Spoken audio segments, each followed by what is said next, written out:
dito nga sa kaso ni ano ni Aplasca, 'di ba? Saka ni ano Cayetano. Ako ay naniniwala ako mga kababayan na malaki ang pananagutan ni Cayetano diyan kasi bakit? Puta SP ka, ma mga kabengador, mga kabirador. Imaginin mo SP ka, tapos hinayaan mong mangyari yung ganyan.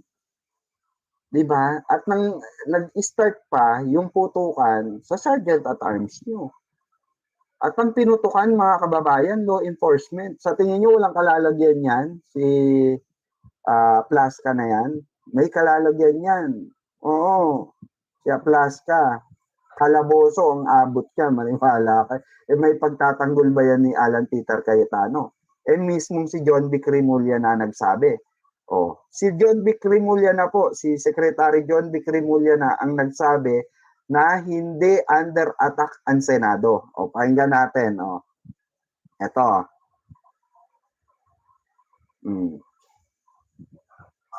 Sugo na. Una-una po.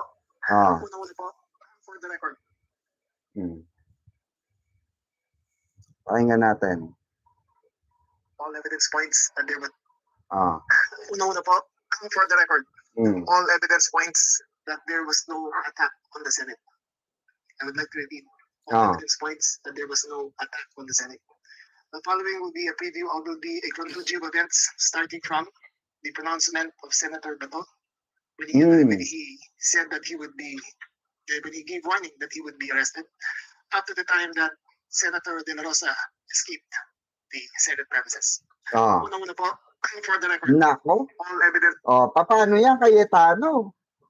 Paano yan mga DDS? Paano yan, Cayetano? Hindi pala nanggaling ang unang putok. Ang sabi ng NBI, hindi sila nagpaputok. Si Aplasca nagpaputok ng una, 'di ba? Warning shot, then pinutokan na. Ang sabi ni Aplasca na pagka-warning shot niya, nagpaputok na yung NBI. Doon pa lang mali na. Paano ipagtatanggol ni mga kababayan ko? Imagine niyo paano pagtatanggol ni Alan Peter Cayetano tong SAGE na ito. Itong mga evidences na nahuli o nakita, 'di ba? At paano niya ron? Nakakahiya dito ang Senate, mga kababayan. Kahihiyan to. Kaya dapat talaga mag-resign si Alan Peter Cayetano rito. Mag-resign dapat si Alan Peter Cayetano kasi first time in the history. First time ito nangyari, mga kababayan kahit sa mga kauna-unahang mga presidente, first time pong may nangyaring ganitong barilan sa mismong loob ng Senado. 'Di ba? Imaginein mo, SP ka. SP ka, tapos hahayaan mo para lang sa ikabubuti ng isang tao. Ipapasubo mo yung kaya viral tayo sa social media sa ibang bansa. Ang pinag-uusapan po sa ibang bansa, mga kababayan ko, itong issue, na barilan, putukan, sa Senado natin. Oh my God, di ba? Nakakapanindig balahibo, di ba? Kasi bakit? First time in the history. First time in the history na meron tayong ganitong klase ng Senado sa pamumuno ni Alan Peter Cayetano. Diba? Yan hindi naman mangyayari lahat yan kung hindi inagaw ni Alan Peter Cayetano. Itong posisyon kay tawag dito, kay SP Soto. Diba? Kasi yung kay SP Soto, na-manage niya ng tama. Kasi imagine niyo, nung hindi pa nagbobotohan,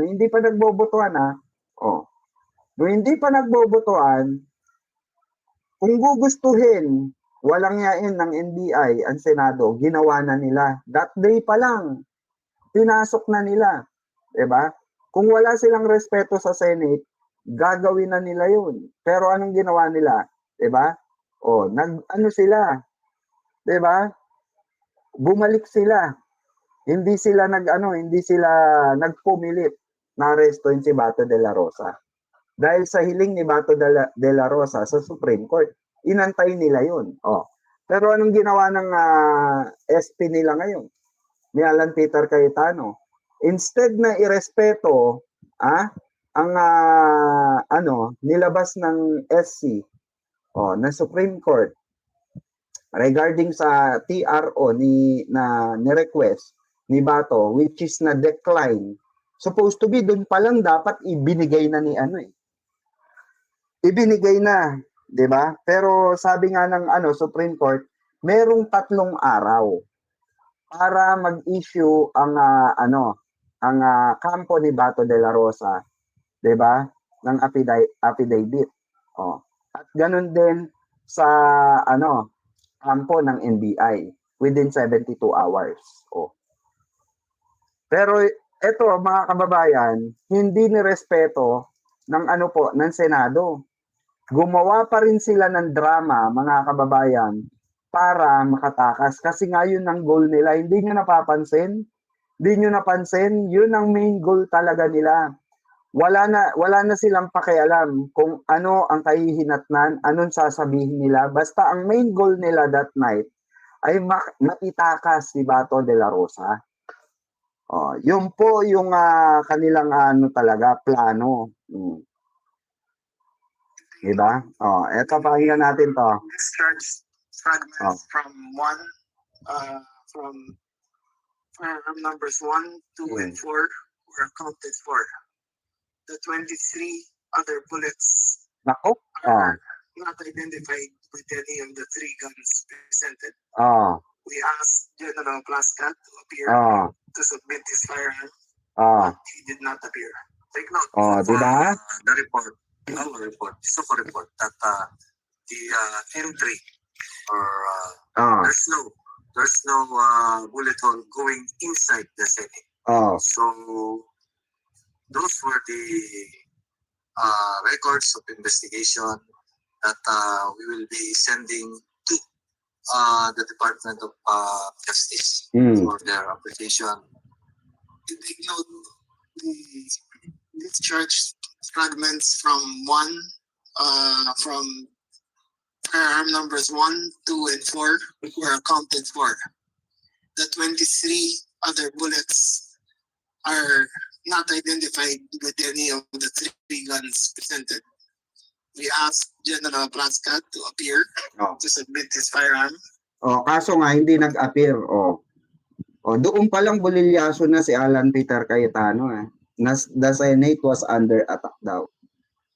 Doon pa lang bulilyaso na yung drama ni Alan Peter Cayetano. Di ba nakakayang SP to, mga kababayan? Nakakayang SP. Nakakahiya ka na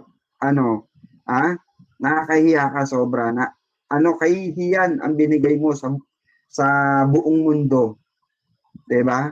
Imagine niyo mga kababayan, pinahiya tayo ni Cayetano, dito sa ganitong klase ng siege na nangyari dito sa Senado. Grabe, no? Ibang klase yung tatag at kapal ng mukha, di ba? Ayun, viral mga kababayan, no? Ayun, viral, All evidence points that there was no attack on the Senate.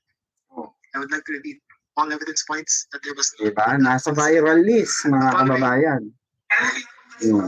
For the record, take note, nakababa yung baril niya. Down. This is an NBI agent when he was being accosted or being challenged by General Plascat. Grabe mga kasinungaling, no? Nakakaya yung Senado, mga kababayan. Grabe. Okay, this is the video footage also owned by the Senate. if you're inside the building at the second floor.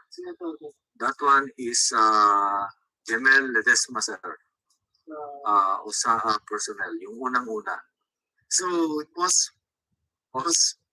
if you can see, pause please, pause.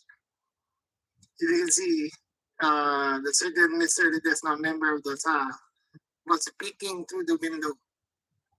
Sumilip siya. Sumilip siya dyan. Rewind nyo na konti, 5 seconds. Rewind na konti, 5 seconds. And there he stopped, go, and look, he bent down, and he was peeking through the window kung sino on the dawn. So clearly he saw that there was one person in the premises. Okay, we'll continue. Stop. Where is Mr. Aplaska? Dito. Aplaska, the one being held by... The one being... Magkaiba magkaiba yung mga kababayan, di ba? Magkaiba yung sinabi ni Aplaska at ni Senator Alan Peter Cayetano. Magkaiba po, no? Yung sinabi nila na nagpumilit pumasok. Di umano nagpumilit pumasok ang NBI. Doon pa lang bulilyaso ka na Dito pa lang sa video na to, sa ebidensya pa lang na to, no? Sa investigasyon na ginawa ng SOCO at na investigasyon ng PNP, bulilyaso na agad yung script ni Alan Peter Cayetano. Binubullshit talaga tayo, mga kababayan. Binulshit tayo ng malala, 'di ba? Ang dami pang galit na galit, 'di ba? Ang dami pang galit na galit ng mga DDS na dahil under attack daw, pinuwersa daw ng NBI ang Senado, 'di ba mga gunggong? Di ngayon nakikita nyo na kung sino yung tinarantado. Kayo ang tinarantado, 'di ba? Kasi nagpaniwala kayo kay Alan Peter Cayetano. Yun yung katotohanan dito. Tinarantado kayo, 'di ba? Dahil bakit? Kayang-kaya kayong tarantaduhin.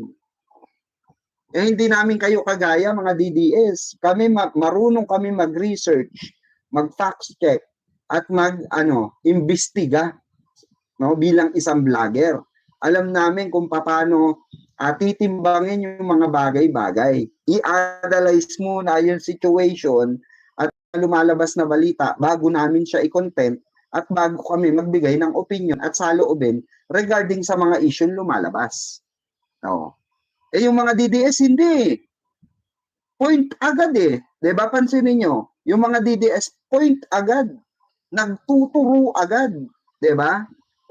Tayo, facts basis tayo mga kababayan. Ayan inantay talaga natin na lumabas. Kaya hindi ako nagre-react agad mga kababayan ko tangina hindi agad ako nagre-react sa mga lumalabas na issue na ganito. Inantay ko talaga matapos yung investigasyon. Para lumabas yung totoo. Kasi bakit? Pag may investigasyon, may resibo. Tama, mali? Kasi kung magfe-fake news ka, walang mangyayari Mapapahiya ka lang. So mawawala yung credibility mo bilang isang vlogger. Mawawala yung credibility mo bilang isang influencer. 'Di ba? Bad influence ka na agad. Fake news ka kasi, 'di ba? Kagaya nila Banat Bay. Na ang naratibo nila, kailangan nilang pabanguhin sino? Si Alan Peter Cayetano. Kasi nga tatakbo sa 2028 election. Ganun lang kasimple. Kasi alam nila magkakaroon ng flat twist Di ba? Alam nila natatakbo si Alan Peter Cayetano sa 2028 election. So kailangan mabango si Alan Peter Cayetano. Kasi bakit? Meron siyang hangarin nga